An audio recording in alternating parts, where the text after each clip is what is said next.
A few weeks ago, Mark over at Self-Sufficient Me released a video on the top crops to save you from starving, in which he talked about food insecurity, inflation, the current political environment, and the top 6 crops that he recommends you plant in hard times to feed yourself and your family. Now, it's a great video, and I will drop a link for it in the description down below, but today I'm going to talk about 3 crops which did not make the list, but should have, in my opinion, based on their history of feeding people during hard times.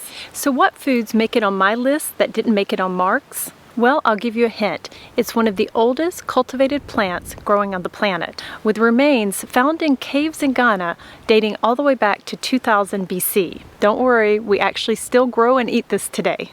I'm talking about cowpeas. Now, you may have heard them called pink-eyed purple-hulled peas or black-eyed peas. Now, why do they deserve a place on the hard times list? Let me start with pink-eyed purple-hulled peas. They are an incredible food to grow during hard times because they are drought tolerant and they produce abundantly. They'll grow almost anywhere. They'll grow in hard clay soil, they'll grow in poor soils, they'll grow in alkaline soils, you name it. This summer I wanted to test it. We have alkaline hard clay soil here that is just really specific about what actually will grow in the actual soil here as opposed to in my raised beds that you can see behind me. So I tilled up a spot of land, I literally threw some of these peas in and I left them. I didn't weed them, I didn't add fertilizer. They were watered very minimally, and this was the infamous drought of 2022 for Europe that was going on here. And as some of you might remember, if you saw my garden disaster video, there was a period of time where I was actually out of the country during the hottest month of the year, actually during August, and during that time these peas went 4 weeks without any water whatsoever. When I came back, the plants were still alive, and even though the pods had actually dried on the vine, I was able to pick them, shell them, throw them in a pot of water with a little bit of salt and pepper, and within 5 minutes I had a full meal. As a bonus, pink-eyed purple-hulled peas are full of protein and vitamins, and with minimal effort, you can have a hearty, savory meal.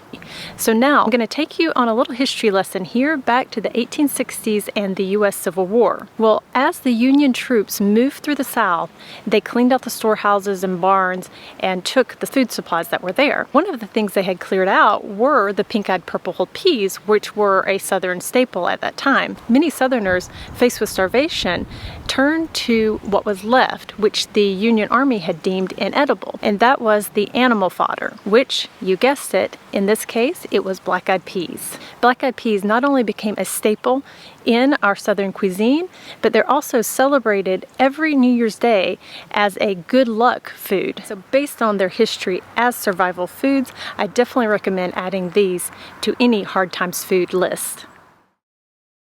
Now for the second food that I would like to add to Mark's list. But before I go on, if you haven't done so already, please click on the subscribe button down below so that YouTube will know to show this video to other people interested in this topic. Thank you so much.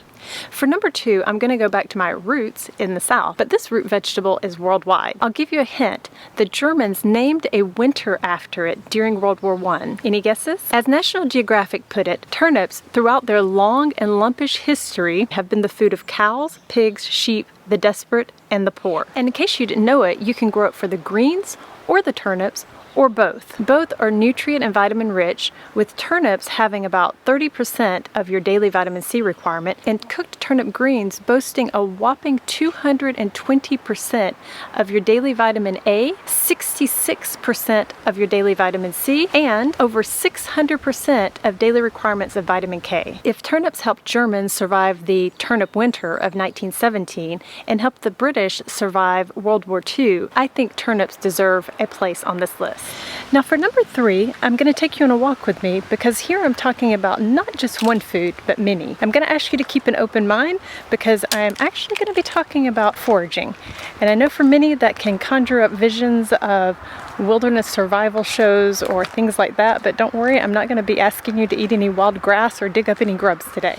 Because for me, foraging is all about knowing what in your environment around you is edible. Let me show you some examples. Here at the edge of my village is a medlar tree. These may be uncommon today in many places, but they are mentioned even in Shakespeare's plays. As you can see right now, they're very hard. These fruits are unique in the fact that they provide winter food because they actually become ripe after the hard frosts come. These guys will actually start to get soft, and they taste a lot like apples.